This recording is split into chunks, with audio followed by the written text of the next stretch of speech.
안녕하세요. 저는 판화 작업을 기반으로 아티스트북을 만들고 사람들과 예술을 나누는 작업을 하고 있는 신혜영입니다.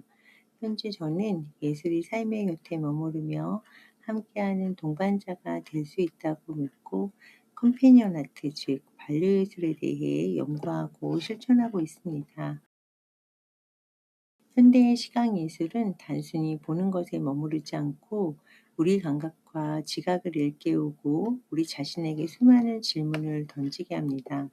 저는 예술이 사람의 삶의 곁에 머무는 존재가 되어 지치고 흔들릴 때마다 조용히 손을 잡아주는 반려예술이라는 개념을 제의해 왔습니다. 반려예술은 예술이 특별한 순간에만 존재하는 것이 아니라 일상 속에서 마음을 정리하고 삶을 함께 살아가며 짝이 되는 동물로서 정서적 동반자가 될 수 있다는 뜻입니다. 저는 저의 생각이 담긴 판화 작업을 글과 함께 엮어서 그림 일기 형식의 예술가책 아티스트북을 만들었습니다.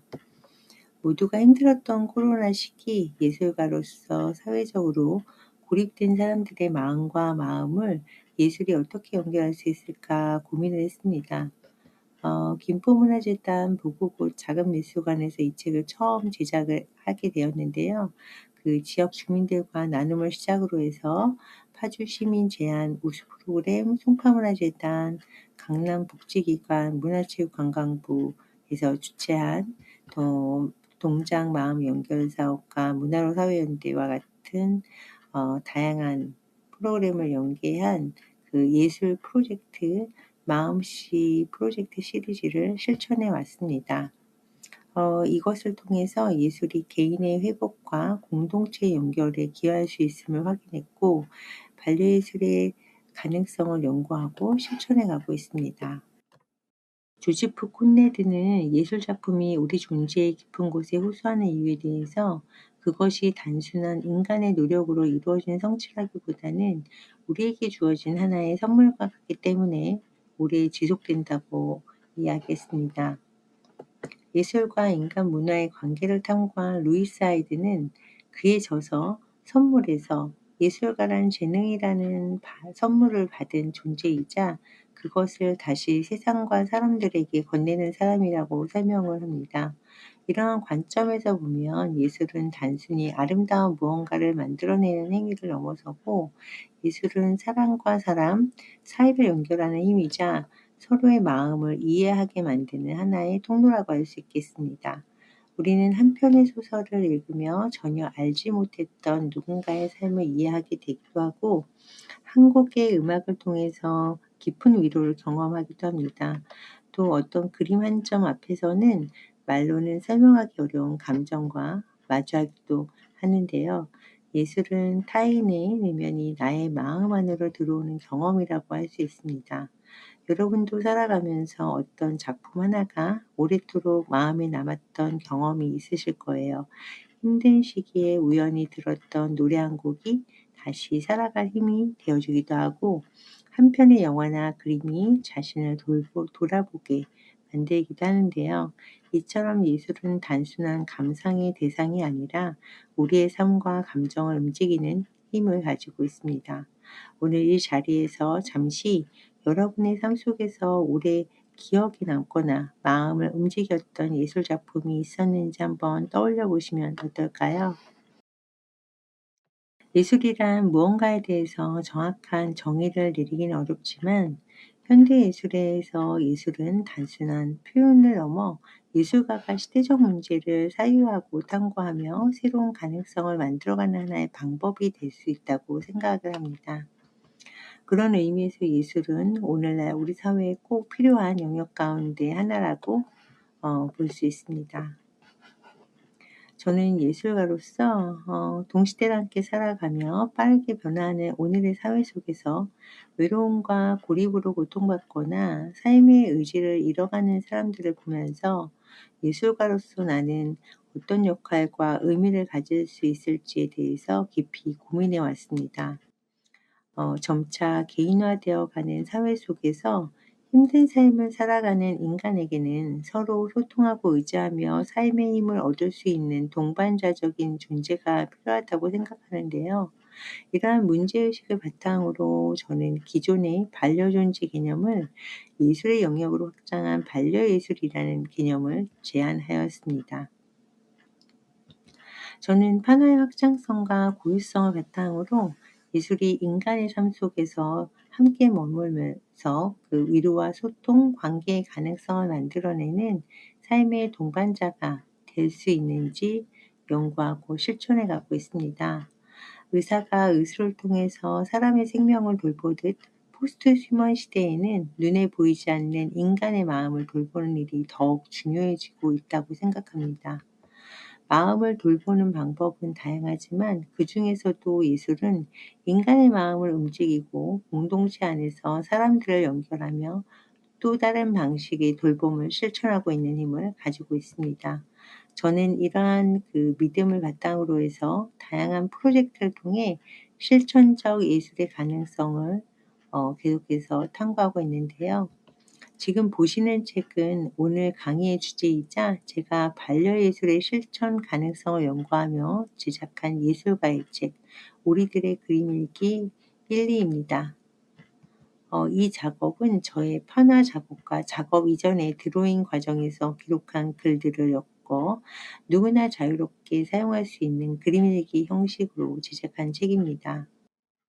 반려예술의 사회적 역할을 고민하고 사람들이 자신의 마음을 기록하고 들여다보는 과정을 통해 치유와 성찰의 경험을 할 수 있도록 기획하였습니다.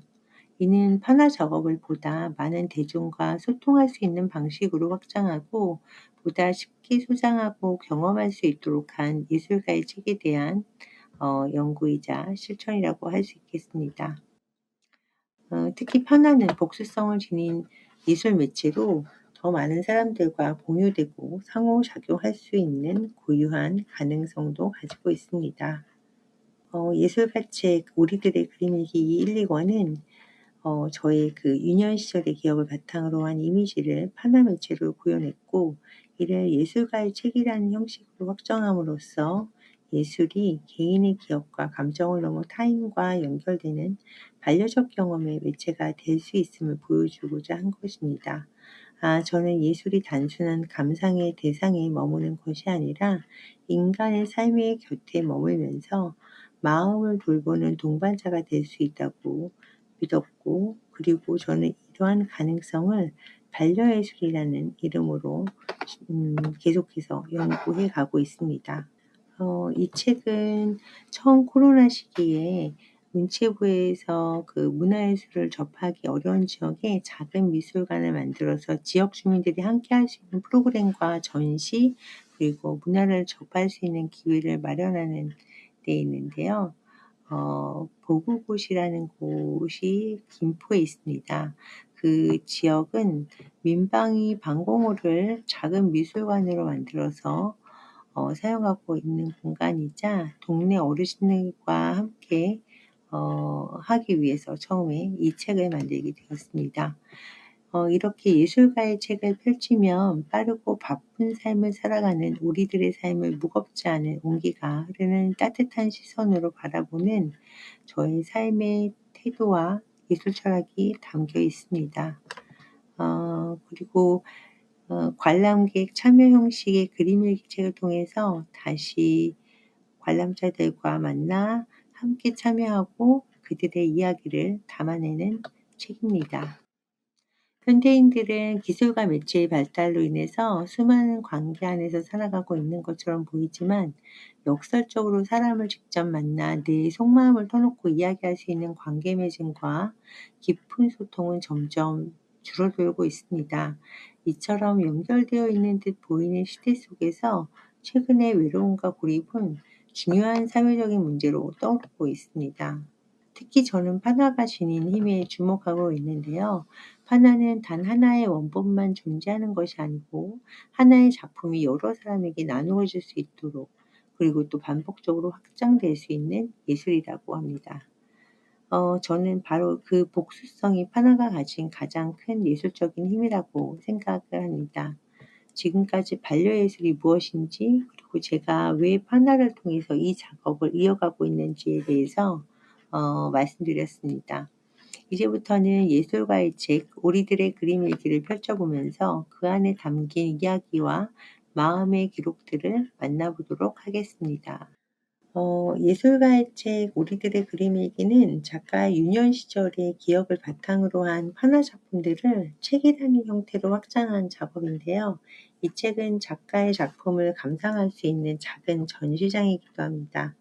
작가의 그림과 글이 담긴 맞은편 페이지에는 관람자가 직접 그림과 글을 채워서 저마다의 새로운 책이 만들어지고, 이렇게 완성된 책들을 모아서 함께 전시를 하기도 했습니다. 책 한 권 한 권에는 많은 분들의 생각과 이야기가 고스란히 담겨져 있습니다. 이처럼 예술가의 책은 형식을 넘어 사람과 사람 사이를 연결하고 감정과 기억을 나누고 있습니다. 마음씨 파나클레스와 마음씨 프로젝트를 통해서 공동체 안에서 예술로 서로의 마음을 나누고 연결하는 작업을 계속해서 이어가고 있는데요. 이제 이 책 안에 담긴 몇 가지 판화 작품과 함께 했던 프로그램에서 관람자들이 나누어 주신 삶의 이야기를 몇 가지 소개해 드리려고 합니다. 그 중에 하나는 눈 오는 날 신나는 자전거를 타고 달려가는 그림인데요. 함께 보시겠습니다. 하늘에서 눈이 내립니다. 여러분, 눈 하면 어떤 기억이나 느낌이 떠오르실까요? 이 그림을 보고 10대부터 80대까지 다양한 세대가 함께한 마음씨 프로그램에서 한 40대 남성 참여자분이 남기신 글이 좀 특히 인상 깊었습니다. 그 글에서 삶의 무게가 고스란히 느껴졌는데요. 한번 읽어보겠습니다. 눈. 어릴 때 나에게 눈은 너무나 기쁜 선물이자 행복이었다. 눈이 귀했던 어린 시절 살던 부산과 진주에서 눈은 누구에게나 그런 존재였다. 하지만 눈을 자주 볼 수 있는 서울에서는 눈은 더 이상 그런 존재가 아니다. 나는 가끔 두렵다. 눈처럼 나도 더 이상 누군가에게 기쁨과 행복을 주지 못하는 존재가 되면 어쩌지? 더 이상 누군가에게 희소성을 가지지 못하는 존재가 되면 어쩌지 하고. 어떠셨나요? 사실 저는 아직도 눈이 오면 강아지처럼 마냥 신이 납니다. 그런데 어른이 되어서 더 이상 눈 내리는 그런 풍경을 마음껏 즐길 수 없는 마음을 표현하신 그 글을 읽고 살짝 마음이 찡했습니다. 세대마다 그 느끼는 감정은 다 다르겠지만 저는 마음이 뭉클했는데, 한 가정에 이끌어가는 아버지의 마음이 느껴지기도 했고, 저를 포함해서 이 시대를 살아가는 많은 분들의 마음을 대신 표현해 주신 것 같았습니다. 다음 작품의 제목은 커뮤니케이션입니다. 저는 말에도 맛이 있다고 생각을 합니다. 어떤 말은 달콤하고 어떤 말은 따뜻하고 또 어떤 말은 오래도록 마음에 남기도 하죠. 여러분들은 저 접시 위에 어떤 맛있는 말을 담고 싶으신가요? 잠깐 내가 누군가에게 건네고 싶은 말 한마디를 떠올려 보시면 어떨까요? 이 기호도 잘 아시죠? 비어있는 저 공간 안에 여러분은 어떤 말을 채워 넣고 싶으신가요? 저는 관계와 소통을 시각화하는 작업을 이어오고 있습니다. 그러던 어느 날 문득 이런 궁금증이 생겼어요. 10길 물속을 알아도 한 길 사람 속은 모른다는 속담이었죠. 그 눈에 보이지 않는 사람들의 마음의 거리를 측정할 수 있을까? 사람들 사이의 관계에서 저울로 마음의 무게를 달아볼 수 있을까? 이런 엉뚱한 생각일 수도 있는 것이지만, 나와 관계된 사람들과의 거리와 무게를 스스로 재어보고 싶다는 생각이 들었습니다. 이 작품은 마음의 크기라는 작품입니다. 밴댕이 소갈딱지만 하다는 속담이 있죠. 근데 과연 마음에도 크기가 있을까요? 그렇다면 내 마음의 크기는 얼마나 할까요? 오늘 이 자리에서 잠시 나의 마음의 크기에 대해 천천히 한번 생각해 보시는 시간이 되셨으면 좋겠습니다. 또 제 작품에는 보이지 않는 감정과 마음의 무게를 가늠해 보려는 상징적인 기호들이 자주 등장하게 됩니다. 저울, 자, 이런 무언가를 측정하는 도구들이죠. 이 작품의 제목은 마음의 무게입니다. 두 손 가득 마음을 모아 저울 위에 올려봅니다. 그런데 당신을 향한 나의 마음은 저울로는 측정이 불가능합니다. 달아볼 수조차 없는 무한대의 사랑이기 때문입니다. 저울로 잴 수 없을 만큼 큰 사랑이란 어떤 정도일까요? 그리고 이 순간 나에게 그런 사람이 있는지 한번 떠올려 보시면 어떨까요? 저는 어릴 때 매주 일요일 목욕탕 문이 열리는 이른 새벽에 엄마 손잡고 목욕탕에 많이 다녔습니다. 근데 그 목욕탕에는 지금은 좀처럼 볼 수 없는 커다란 체중계가 있었는데요. 동생과 저 그리고 다른 아이들까지 서너 명이 올라가서 깔깔대면서 장난을 치곤 했습니다. 이 작품은 그 기억에서 출발했고 우리가 맺고 있는 사람과 사람 사이의 인연, 그 무게는 얼마나 될까? 그 물음을 담은 작업이라고 할 수 있겠습니다. 마지막으로 함께 보실 작품의 제목은 참 좋은 말입니다. 오늘 하루 어떤 말을 많이 들으셨어요? 그리고 어떤 말을 많이 하셨나요? 우리는 살아가면서 수많은 말을 주고받습니다. 그 말 한마디가 누군가에게는 깊은 위로가 되기도 하고 때로는 오래도록 지워지지 않는 상처가 되기도 합니다. 저는 관계에 있어서 말 그리고 언어가 얼마나 중요한지를 늘 생각해 왔습니다. 말 한마디로 천년빛을 갚는다는 속담처럼 말 한마디의 힘은 생각보다 훨씬 크고 깊습니다. 그래서 이 작업에서는 서로에게 언제나 조금 더 따뜻하고 예쁜 말을 건넬 수 있으면 좋겠다라는 마음을 담았습니다. 그 마음을 담아서 입에서는 하트가 끊임없이 흘러나옵니다. 톨스토이는 예술을 단순한 기교나 기술의 산물이 아니라 인간의 감정을 전달하는 중요한 도구로 보았는데요. 그는 예술 작품을 통해서 한 사람의 감정이 타인에게 전달되고 공유되는 과정 그 자체를 매우 중요하게 여겼습니다.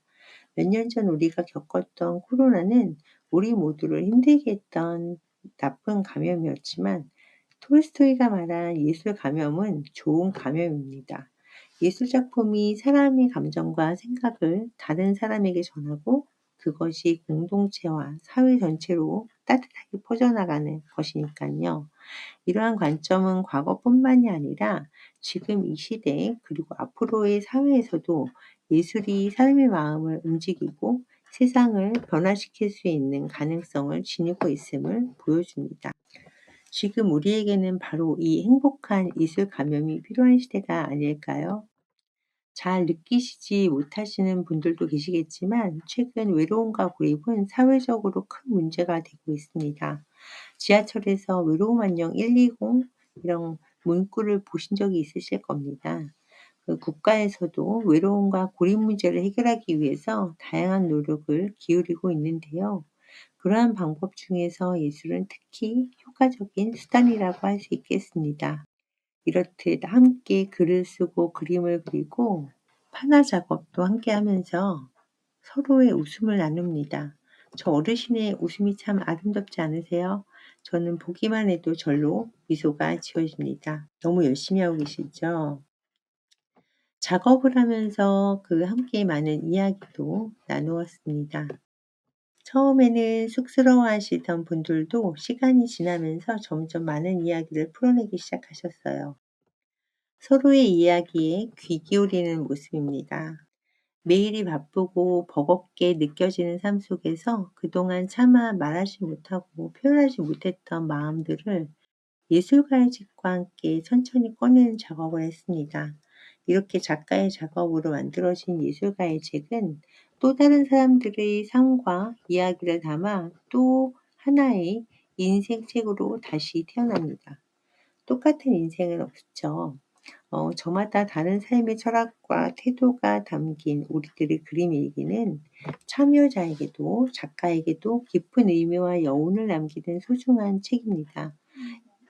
이 작은 시작과도 같은 예술가의 책 한 페이지는 한 페이지 한 페이지가 또 다른 누군가에게 큰 힘이 될 것이라고 믿습니다.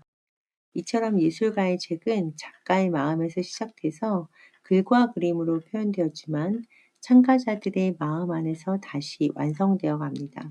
그리고 그 책을 함께 바라보는 우리의 마음속으로 또 다른 감정과 기억이 전해지고 작은 행복의 파장처럼 서로에게 이어지기를 바랍니다.